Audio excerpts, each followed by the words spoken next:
Hey guys, Stady Elliott. Welcome back to the show. Thank you for joining me today. So I want to talk about homeowners associations today. Back home in Florida right now, there's a condo crisis happening. Have you guys heard about this? And the reason is, well, because the condos didn't do any maintenance. Now, who's in charge of the maintenance of a condo? Well, that's the HOA. That's right. You pay for it for years, decades, maybe your whole lifetime, to make sure that that property meets compliance standards, that repairs and maintenance are performed. How many people do these HOAs employ at the average condo? What are these people doing? Like, where is the money gone? Where's the value? Like, what did we get in exchange for all of that money? That's the only thing I want to know. That's all I care about. Hey, you want to take my money? I want to get something. It's very simple. A kindergartner can understand this. But in HOAs, they're like a mini little government. They just tax all of the residents in the condo or in that neighborhood. Because as you know, most of the neighborhoods in the Southeast are now HOAs, unless you buy in an older section of a city. So it's like, it's great for the local government because they don't have to do anything. But what does the HOA do with the money?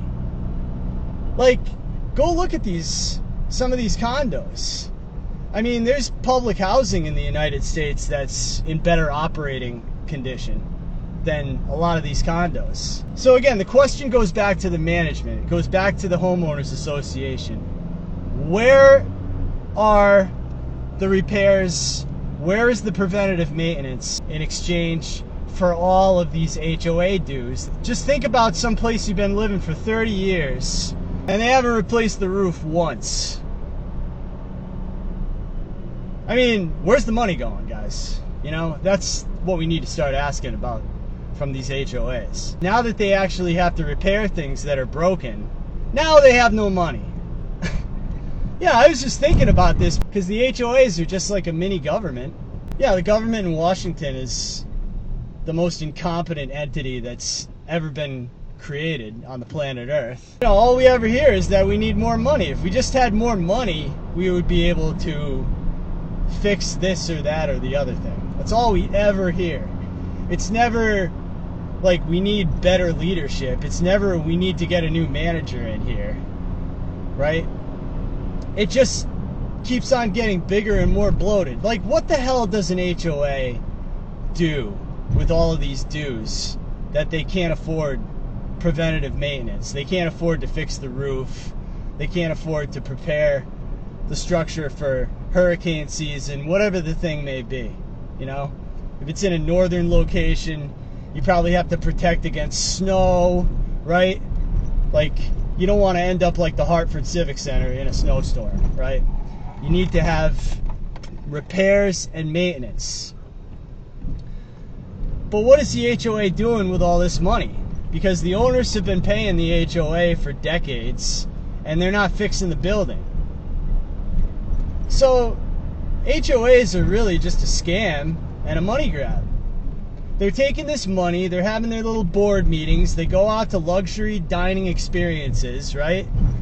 They probably drive a company car that the HOA bought for them so that they can drive the car around the condo complex and look for people out of compliance.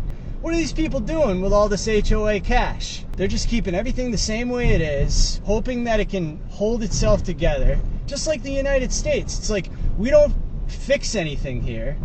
We just keep on blowing the bubble up a little bit more, telling everybody everything's great. You know, don't worry about it. Everything's fine.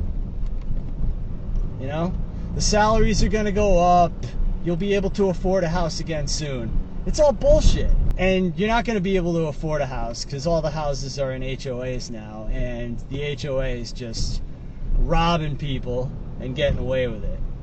So that's why I've never bought a house in an HOA location, just because I know that it's like another layer of government. You know, it's another variable cost that you don't control.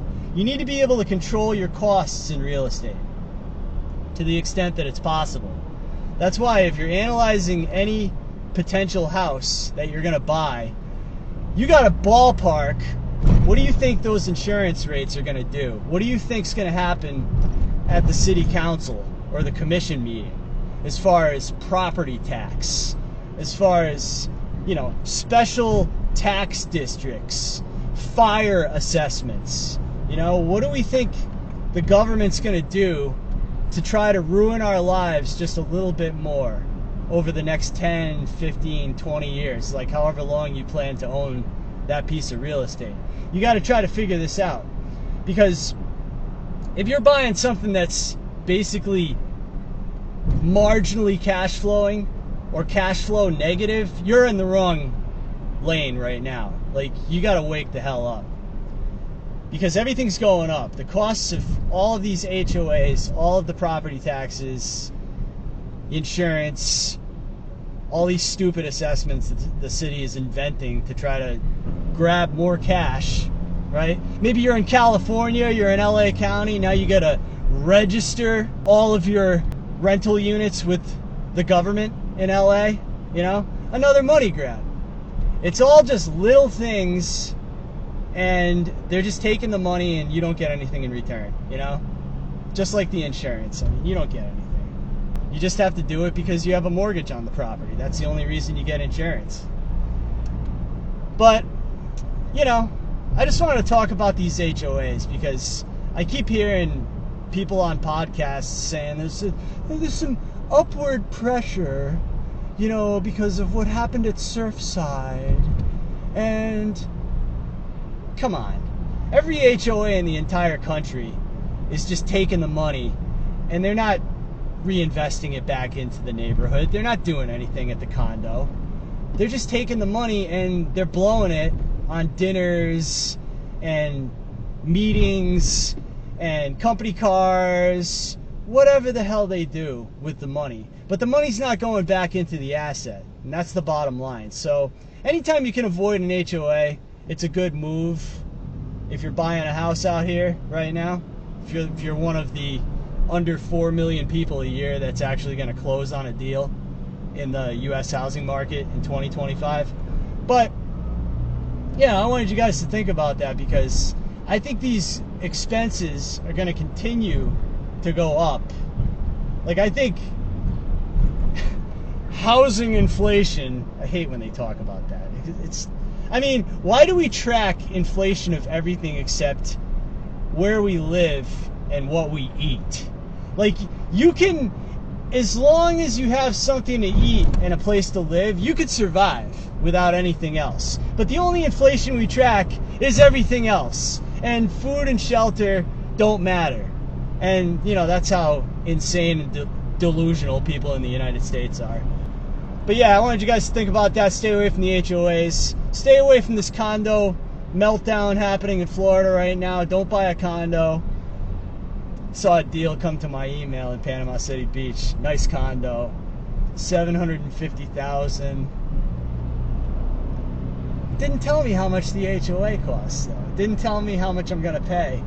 This can't go on forever, guys. You know what I mean? Like, these asset prices have to come down. No one can afford to hold these properties. There's no income growth out there. So, people are gonna run out of money eventually.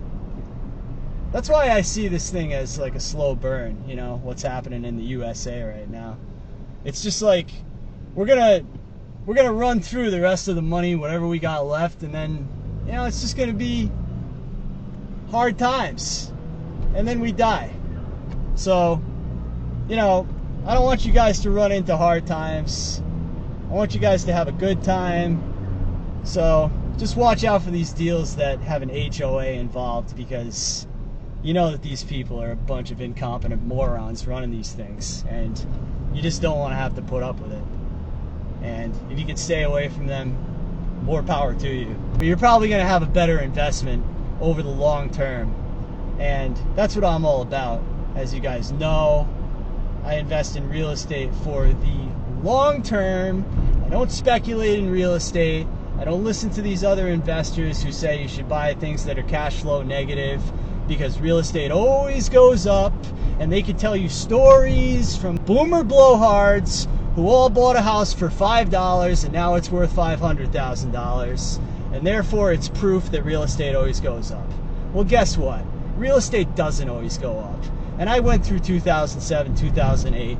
I remember what happened back there. Everybody else seems to forget what happened back there, but not me. That's why I'm here to bring you real talk on this channel. I appreciate you joining me today. Sorry I've been gone for a while.